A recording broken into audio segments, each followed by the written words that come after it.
Pozdrav od mene, moje ime je Nikola Bujuklijev, za danas jedno zanimljivo pitanje koji posao pokrenuti. Da li ponekad postavljate sebi pitanje koji posao pokrenuti? Da li vam kroz glavu povremeno prolazi poneka ideja za posao?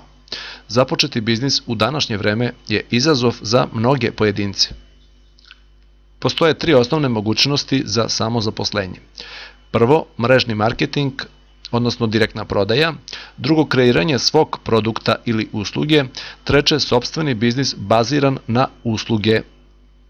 Mrežni marketing ima sledeće prednosti: niske barijere za ulazak u posao, unapred spremni treninzi i marketing materijali i neograničene mogućnosti zarade.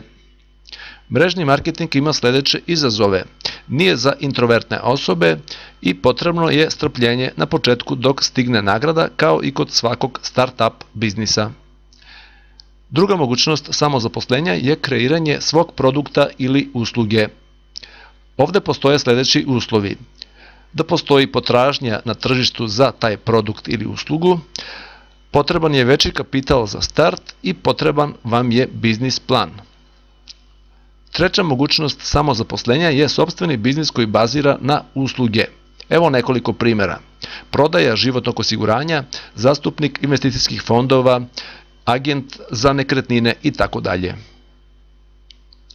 Opširnije možete pročitati u tekstu ispod ovog videa, sa desne strane gde piše Budimo prijatelji na Facebooku i Twitteru.